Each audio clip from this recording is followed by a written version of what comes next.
नमस्कार साथीहरु। भिडियो केसको बारेमा भन्ने कुरा तपाईले थम्बनेल हेरेर पनि थाहा पाइसक्नु भयो होला। देख्न सक्नुहुन्छ हामीसँग यस्तो खालको एउटा फोटो रहेको छ जसलाई मैले यसरी एडिट गरेर यस्तो खालको एउटा फोटो बनाएँ। यो एउटा बाहिर आउटसाइडमै खिचेको एउटा फोटो हो, जुन फोटोबाट मैले एडिट गरेर यस्तो खालको एउटा ड्रेस नै चेन्ज गरेर पासपोर्ट साइजको फोटो बनाएँ हैन। अब तपाईले पासपोर्ट साइजको फोटो मात्रै नभएर यो भिडियो पछि तपाईले जस्तोसुकै फोटोलाई पनि यसरी एडिट गरेर ड्रेस चेन्ज गरेर धेरै कुराहरू सिक्नु हुनेछ। त्यसैले भिडियोलाई अन्तिमसम्म हेर्नु होला साथीहरु। यदि नयाँ हुनुहुन्छ भने च्यानललाई सब्स्क्राइब गर्नु होला। आउनुहोस् भिडियोलाई सुरु गरौँ।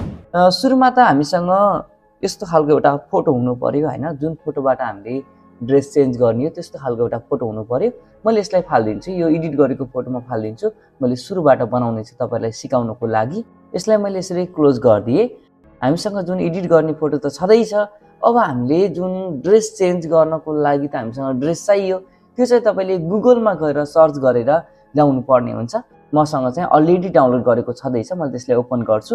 ओपन गर्नको लागि मुभ टुलले यो खाली भागमा डबल क्लिक गर्नु होला। डबल क्लिक गरिसकेपछि कुन ठाउँमा छ डाउनलोड गरेको फोटो त्यसलाई ओपन गर्नुपर्ने हुन्छ। मेरो डेस्कटपमा रहेको छ, मैले यसरी सिलेक्ट गर्छु, त्यसपछि ओपन गरिदिन्छु। यसरी हेर्न सक्नुहुन्छ हाम्रो जुन ड्रेस कोडको फोटो चाहिँ यसमा आइसकेको छ। अब के गर्नु भने मुभ टुलमा क्लिक गर्नु होला। फोटोसपको यो जुन मुभ टुल रहेको छ यो मुभ टुलमा क्लिक गर्नु। मुभ टुलमा क्लिक गरिसकेपछि यो जुन ड्रेसको एउटा कोडको फोटो छ यसलाई यो फोटोमा लगेर छोड्दिनु होला। अब यो ड्रेसको फोटोलाई फाल्दा फरक परेन, मैले यसलाई फाल्दिए, नो गर्दिए। अब यो जुन एडिट गर्ने फोटो छ यसलाई चाहिँ यसरी म्याक्सिमाइज गर्नु होला। हामीलाई काम गर्न एकदमै सहज हुन्छ यसरी म्याक्सिमाइज गर्नु। अब यो एकदमै सानो भएको छ, यसको क्वालिटी त्यति छैन हैन। तपाईले खोज्दाखेरि चाहिँ डाउनलोड गर्दाखेरि एउटा क्वालिटी भएको फोटोलाई चाहिँ डाउनलोड गर्नु होला। मैले चाहिँ एउटा सिकाउनको लागि हो, त्यही भएर त्यति फरक पर्दैन। यो हाम्रो पछाडीको फोटोलाई के गर्नु पर्दैन, अगाडिको जुन ड्रेसलाई छ त्यसलाई चाहिँ हामीले मिलाउनु पर्ने हुन्छ। यसलाई ठुलो सानो गर्नको लागि कन्ट्रोलसँग टी गर्नु होला। पहिला यो फोटो चाहिँ सिलेक्ट हुनु पर्यो, जुन हाम्रो ड्रेसको फोटो चाहिँ सिलेक्ट हुनु पर्यो। हाम्रो लेयर 1 मा छ है। यसलाई कन्ट्रोल टी गरेर यसरी ठुलो सानो गर्नु होला। यो पोइन्टबाट यसरी तन्काउनु होला, कति चाहिन्छ त्यो अनुसार।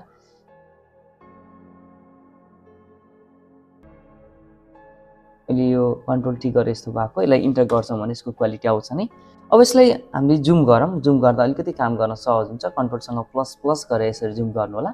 अब यो जुन ड्रेस छ यसलाई हामीले मिलाउनु पर्ने हुन्छ। कन्ट्रोलसँग फेरि टी गर्नु होला। टी गरिसकेपछि कति चाहिन्छ के चाहिन्छ त्यो अनुसार यसरी मिलाउँदै जानु होला है। एकदमै बिस्तारै मिलाउनु, बरु ढिला गर्नुस् तर पर्फेक्ट तरिकाले मिलाउनु होला।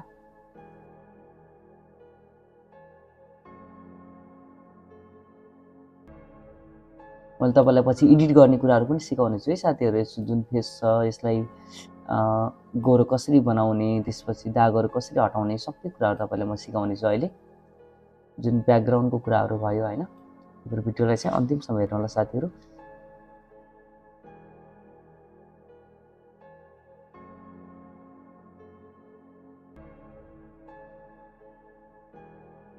लगभग मिलिसकेको छ। यसरी मैले कन्ट्रोलसँग माइनस गरेँ। अब जुन बाँकी फाल्टु एरिया छ यसलाई हामीले क्रप गर्दियौं। क्रप टुलमा क्लिक गर्नु होला। क्रप टुलमा क्लिक गरिसकेपछि अब यसमा साइज राख्नु पर्ने हुन्छ। मैले चाहिँ पासपोर्ट साइजकै साइज राखिदिन्छु है। चौडाइ 1 इन्च र उचाइ चाहिँ 1.2, रेजुलेसन 300 राखिदिन्छु है। 300 यसरी राख्दिएँ मैले। अब यति भइसकेपछि मैले जति भाग चाहिन्छ त्यसलाई मैले क्रप गरिदिन्छु है।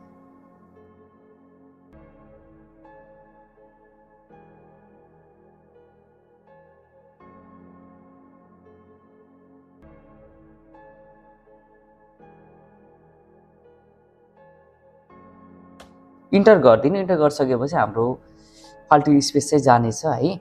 अब यति भइसकेपछि हाम्रो जुन यो पछाडी यो जुन कोडको छ यो भन्दा पछाडी जुन टी-शर्ट देखिएको छ यसलाई हामीले रिमुभ गर्ने कसरी त हेर्नुस् है। एकदमै ध्यान दिनु होला। यसको लागि चाहिँ के गर्नु भने हामीले एउटा पेन टुल देख्न सक्नुहुन्छ। पेन टुलको प्रयोग गरौँ हामीले, अलिकति सजिलो हुन्छ अरु टुल भन्दा। पेन टुलमा क्लिक गर्नु होला। पेन टुलमा क्लिक गरिसकेपछि यताको यो भागलाई जति लग्दा पनि फरक पर्दैन, किनकि यो भन्दा हामीले यो कोड भन्दा पछाडीको भागलाई डिलिट गर्ने हो नि त। त्यही भएर अगाडि चाहिँ जस्तो भए पनि फरक पर्दैन। हामीले पछि फोटोमा क्लिक गर्ने छौं। बिस्तारै यसरी यो भागलाई चाहिँ एकदमै मिलाउनु पर्ने हुन्छ। हाम्रो फेरि जुन घाँटी छ यो कट्न सक्ने सम्भावना हुन्छ, त्यही भएर यसरी एकदमै यसलाई चाहिँ मिलाउनु होला। बाँकी चाहिँ फरक पर्दैन है, बाँकी चाहिँ जस्तो बनाउँदा पनि फरक परेन। मैले यसमा जोडिदिएँ, यसमा जोड्नै पर्ने हुन्छ। जोडिसकेपछि राइट क्लिक गर्नु होला। राइट क्लिक गरिसकेपछि मेक सिलेक्सन भन्ने अप्सन छ, यसमा क्लिक गर्नु होला। यसमा क्लिक गरिसकेपछि यसलाई 0 नै राख्नु अनि ओकेमा क्लिक गरिदिनु, यो मेक सिलेक्सन हुनेछ। मेक सिलेक्सन भइसकेपछि जुन फोटो छ नि यो फोटोमा क्लिक गर्नु होला। माथि यो जुन ड्रेसको कोडको लेयर छ यसमा चाहिँ क्लिक नगर्नु कि फोटोमा क्लिक गर्नु, ब्याकग्राउन्डमा क्लिक गर्नु होला।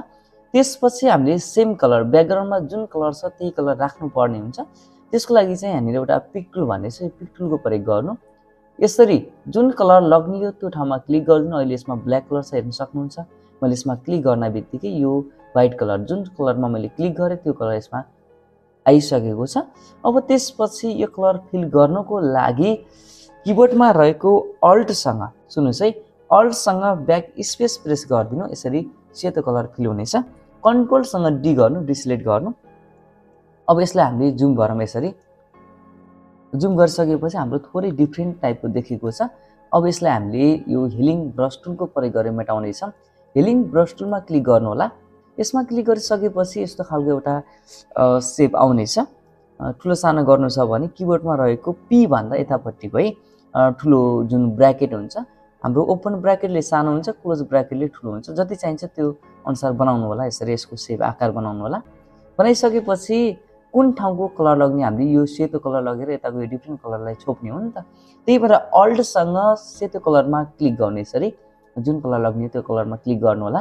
त्यसपछि यसरी यसमा क्लिक गर्दै जानु होला। यसरी यो जुन डिफ्रेन्ट देखिएको जुन कलर छ त्यो चाहिँ यसरी मेटिँदै जानेछ है। यति भइपुग्यो होइन।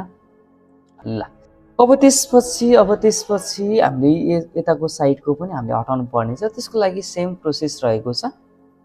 पेन टुलमा क्लिक गर्नु होला। त्यसपछि यसरी क्लिक गर्दै जानु होला। यताको भागलाई चाहिँ फरक परेन, योदेखि चाहिँ हामीले मिलाउनु पर्ने हुन्छ है साथीहरू। तपाईँलाई गाह्रो लाग्छ भने जुम पनि गर्न सक्नुहुन्छ। जति जुम गर्नुहुन्छ तपाईँलाई काम गर्नु त्यति सहज नै हुने हो। जुम कम गरेँ मैले अनि अन्तिममा यसमा जोडिदिनु होला। जोडिसकेपछि फेरि राइट क्लिक गर्नु, मेक सिलेक्सनमा क्लिक गर्नु अनि ओके गर्नु। हामी चाहिँ ब्याकग्राउन्डमा हुनुपर्छ। कोडमा चाहिँ जुन हाम्रो ड्रेस छ त्यसमा चाहिँ हुनु भएन है, यसमा हुनु पर्यो। अनि फेरि हाम्रो कलर चाहिँ यसमा सेम कलर नै छ। यसरी अल्टसँग फेरि ब्याक स्पेस हानिदिनु होला। हाम्रो कलर टी सर्टको जुन टी सर्ट हटेर जानेछ, हाम्रो कलर फिल हुनेछ। अब यसलाई मिलाउनको लागि सेम फेरि हिलिङ ब्रस टुलको प्रयोग गर्नुपर्ने हुन्छ। यसमा क्लिक गर्नु। क्लिक गरिसकेपछि फेरि अल्टसँग क्लिक गर्नु होला। कुन कलरलाई लग्ने हो त्यसपछि यसरी क्लिक गर्दै जानु होला। हाम्रो जुन डिफ्रेन्ट देखिएको कलर पनि मेटेर गएको छ। यसरी मैले अब यसलाई 100मा लगेँ, जुमलाई ठिक्क 100 है, 100मा लगेँ।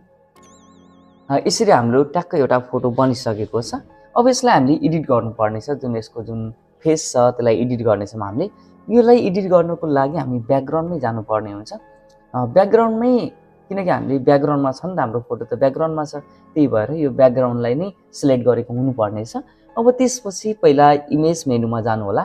इमेज मेनुमा गइसकेपछि एडजस्टमेन्ट भन्ने एउटा अप्सन छ। यसमा गइसकेपछि देख्न सक्नुहुन्छ अटो लेबल भन्ने रहेको छ। अटो लेबलमा क्लिक गर्नु होला। अटो लेबलमा क्लिक गरिसकेपछि जुन हाम्रो यसको लेबल चाहिँ अलिकति चेन्ज भइसकेको छ। अब यति भइसकेपछि हामीले अर्को गर्नेछौँ, एउटा अटो कलर भन्ने छ, अटो कलरको प्रयोग गर्नेछौँ। अब त्यसपछि हामीले आफै मिलाउनेछौँ। त्यसको लागि चाहिँ हामी इमेजमै जान्छौँ। फेरि त्यही अप्सनमा गएर हामीले यसरी ब्राइटनेस भन्ने अप्सनमा जानेछौँ। ब्राइटनेसमा गइसकेपछि ब्राइटनेस यसको प्लस गर्नेछौँ। यसरी ब्राइटनेस कति राखेँ मैले, फोटो हेरेर राख्नु होला। फोटोको ब्राइटनेस धेरै छ भने धेरै राख्नु परेन है, मैले फोटो अनुसार राखेको छु। अनि कन्ट्याक्समा गएर यसरी यसलाई पनि मैले यसरी प्लस गरेँ, थोरै प्लस गरेँ, ब्राइटनेसलाई अझै पनि प्लस गरेँ है। मैले यति राखेँ। जुन तपाईँले फोटो एडिट जुन भिडियोहरू हेर्नुहुन्छ होला, सिक्नुहुन्छ होला, त्यसमा चाहिँ यति राख्नुहोस् उति राख्नुहोस् भनेको हुन्छ, त्यो चाहिँ नगर्नु होला साथीहरू। फोटो हेरेर कसलाई कति ब्राइटनेस चाहिन्छ, कसलाई कुन कलरको आवश्यक पर्छ, कसलाई कुन कलर हटाउने, ब्याकग्राउन्ड कलर कुन छ, ड्रेसको कलर कुन छ, त्यसलाई चाहिँ हेरेर हामीले एडिट गर्नुपर्ने हुन्छ। त्यसमा चाहिँ ख्याल गर्नु होला है। त्यो भिडियोमा जस्तो कि मैले यसमा 22 राखेँ, यसमा 54 राखेँ, त्यही अनुसार तपाईँले राख्नुहुन्छ। ब्राइटनेस पहिला नै ठिक छ भने पछि एडिट गर्दा के भयो, बिग्रियो नि त। त्यो चाहिँ नगर्नु होला, आफ्नो फोटोलाई हेरेर गर्नु होला। म चाहिँ यो जानकारी गर्न चाहन्छु तपाईँहरूलाई। अब यति भइसकेपछि हामीले यसलाई ओके गरिदिउँ। अब हामी फेरि यसमै गएर एडजस्टमेन्टमा गएर हामी पहिला कलर ब्यालेन्समा जानेछौँ है। कलर ब्यालेन्समा गइसकेपछि यसको कलरलाई चाहिँ हामीले हल्का मिलाउनेछौँ है। कसलाई कति राख्दा ठिक्क देखिन्छ त्यो अनुसार हामीले प्लस माइनस गर्नेछौँ साथीहरू। मैले यति नै छोडेँ। अब हाइलाइटमा जान्छु म। हाइलाइटमा गइसकेपछि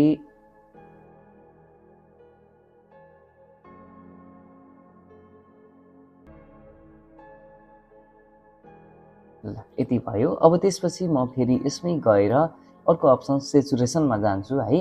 यसमा गइसकेपछि यसको म हल्का सेचुरेसनलाई प्लस गर्छु, कति ठिक्क देखिन्छ त्यो अनुसार प्लस माइनस गर्छु है। अनि लाइटनेस अलिकति प्लस गरिदिन्छु मैले। ल यति भइसकेपछि लगभग हाम्रो फोटो भइसकेको छ।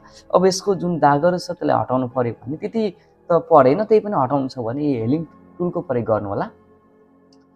हेलिङ टुलको प्रयोग गरिसकेपछि जुन यो भागलाई हटाउनु छ भने हामीले एक कलरलाई लग्नु पर्ने हुन्छ। त्यही भएर यसरी अल्टसँग क्लिक गर्नु अनि यो दागहरूमा यसरी क्लिक गर्दै जानु होला।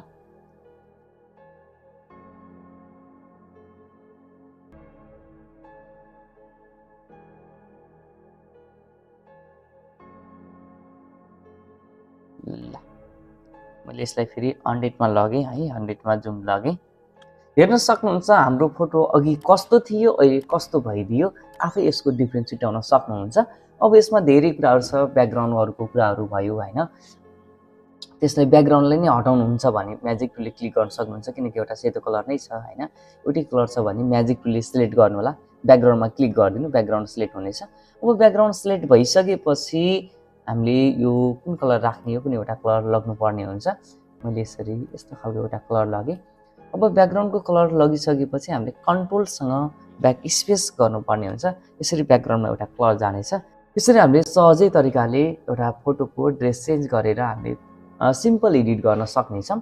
मलाई आशा छ तपाईँले यो भिडियो पछि चाहिँ जस्तोसुकै फोटोको पनि तपाईँले यसरी ड्रेसहरू चेन्ज गर्न होइन, त्यसपछि ब्याकग्राउन्डहरू चेन्ज गर्नदेखि लगाएर एडिटहरू गर्न, फोटोलाई गोरो बनाउनदेखि लगाएर हरेक कुरा तपाईँले सक्नुहुनेछ भनेर मैले आशा गरेको छु।